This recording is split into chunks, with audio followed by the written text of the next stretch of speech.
नमस्कार दोस्तों, आप सभी का स्वागत है हमारे यूट्यूब चैनल एजुकेशन एमके पे। तो आज इस वीडियो में हम आपको बताएंगे कि पीजीआई चंडीगढ़ में 42 नई वैकेंसीज आई हैं, जिसमें ग्रुप ए, ग्रुप बी और ग्रुप सी की पोस्ट हैं। तो चलिए डिटेल में आपको बताते हैं आगे इस वीडियो में कौन सी वैकेंसीज हैं, कौन से जो स्टूडेंट्स हैं उसके लिए अप्लाई कर सकते हैं और क्या इसके लिए एलिजिबिलिटी क्राइटेरिया है, क्या शेड्यूल रहेगा, किस प्रकार का आपका पेपर का पैटर्न रहेगा और कुछ प्रीवियस ईयर के मेमोरी बेस्ड क्वेश्चंस भी आप कहाँ से डाउनलोड कर सकते हैं, वो सारी जानकारी और कैसे आप इसकी तैयारी कर सकते हैं वो भी जानकारी मिलेगी आपको आगे इस वीडियो में। चलिए दोस्तों, वीडियो स्टार्ट करते हैं। चैनल पर नए हैं, चैनल को जरूर सब्सक्राइब कीजिए आगे भी इसी प्रकार के सारे गवर्नमेंट जॉब्स रिलेटेड और एडमिशन रिलेटेड अपडेट सबसे पहले प्राप्त करने के लिए। तो जो लास्ट डेट है अप्लाई करने के लिए इन सभी वैकेंसीज के लिए, ग्रुप ए, ग्रुप बी और ग्रुप सी की, वो आपकी 25 जनवरी। तो 25 जनवरी तक आप इन सभी वैकेंसी जो 42 वैकेंसीज हैं आपके पीजीआई चंडीगढ़ में, उसके लिए 25 जनवरी आपकी अप्लाई करने की लास्ट डेट। एप्लीकेशन फीस की बात करें, SC ST कैटेगरी के लिए 800 रुपीज़ फीस है।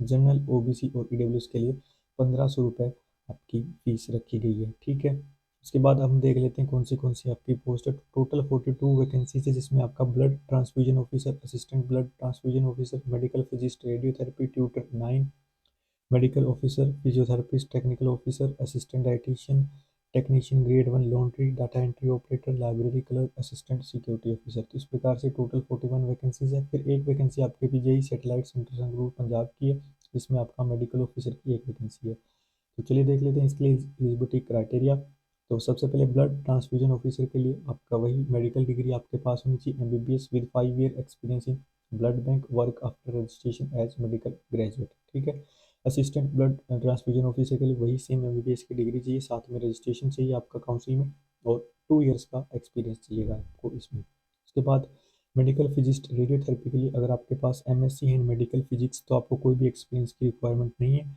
लेकिन अगर आपने MSc कर रखी है फिजिक्स से और आपके पास पोस्ट ग्रेजुएट डिप्लोमा या डिग्री है इन रेडियोलॉजी या मेडिकल फिजिक्स, तो भी आप इसके लिए अप्लाई कर सकते हैं। या आपके पास MSc मेडिकल टेक्नोलॉजी है in radiology and with radiotherapy special subject या डिप्लोमा है इन रेडिएशन प्रोटेक्शन और 5 ईयर्स का आपके पास एक्सपीरियंस है, तो भी आप मेडिकल फिजिक्स की रेडियोथेरेपी की जो वैकेंसी इसके लिए अप्लाई कर सकते हैं।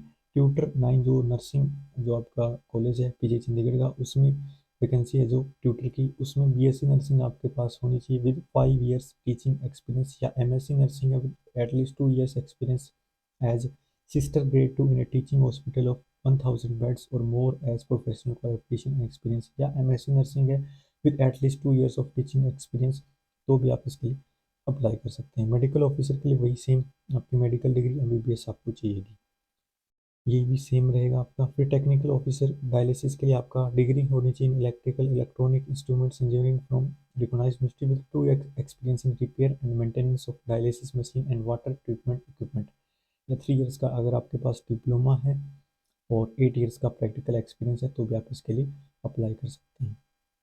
असिस्टेंट डाइटिशियन के लिए MSc होनी चाहिए आपकी फूड एंड न्यूट्रिशन में फ्रॉम रिकॉग्नाइज्ड यूनिवर्सिटी और 2 ईयर का एक्सपीरियंस होना चाहिए लास्ट टीचिंग हॉस्पिटल में आपका। असिस्टेंट सिक्योरिटी ऑफिसर के लिए आपके पास कोई भी अगर डिग्री है, आपकी मिनिमम हाइट 170 सेंटीमीटर्स होनी चाहिए और आप पूरे फिजिकली मेडिकली फिट होनी चाहिए, और अगर आपके पास एटलीस्ट 5 ईयर्स का एक्सपीरियंस है कीपिंग सिक्योरिटी किसी भी हॉस्पिटल या मेडिकल इंस्टीट्यूशन में, तो आपको प्रेफरेंस दी जाएगी। आर्म्ड फोर्सेस के जो पर्सनल है रैंक ऑफ सूबेदार और इंस्पेक्टर, उनको प्रेफरेंसेस भी मिलेगी।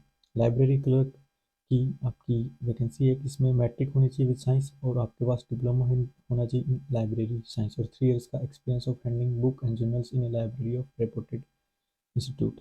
डाटा एंट्री ऑपरेटर ग्रेड 1 के लिए भी 12th पास आप होनी चाहिए और आपकी जो स्पीड है टाइपिंग स्पीड वो 8000 की डिप्रेशन पर आवर और डाटा एंट्री वर्क आपकी होनी चाहिए। ठीक है, तो इसके लिए आपका स्किल टेस्ट भी होगा इस CBT के बाद। टेक्नीशियन ग्रेड 1 लॉन्ड्री के लिए भी 10th पास होनी चाहिए और आपका ITI में रिस्पेक्टिव ट्रेड में डिप्लोमा फिर 2 year experience in the trade का होना चाहिए। तो ये सारा आपका एलिजिबिलिटी क्राइटेरिया हो गया इन सभी पोस्ट का।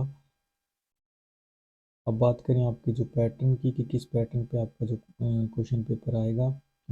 टोटल आपका 100 मार्क्स का जो एग्ज़ाम है वो कंडक्ट होगा, ये देख सकते हैं। ग्रुप ए के लिए आपके 85 MCQs आपसे पूछे जाएंगे, 85 मार्क्स का ही होगा और 15 मार्क्स का आपका इंटरव्यू होगा, टोटल 100 मार्क्स हो गए।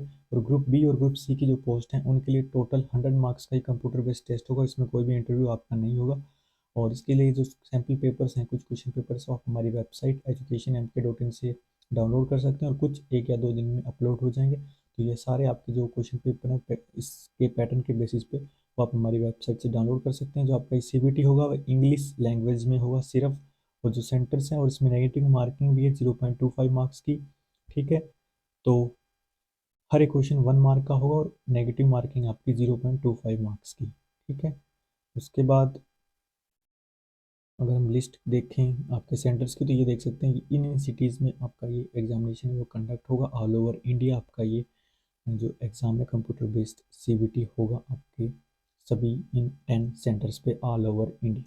तो जो भी बच्चे इसके लिए अप्लाई करना चाहते हैं अप्लाई कर सकते हैं। कोई भी डाउट है, कोई भी क्वेश्चन है इसके रिलेटेड, तो आप नीचे कमेंट सेक्शन में कमेंट करके हमसे पूछ सकते हैं। धन्यवाद। जय हिंद।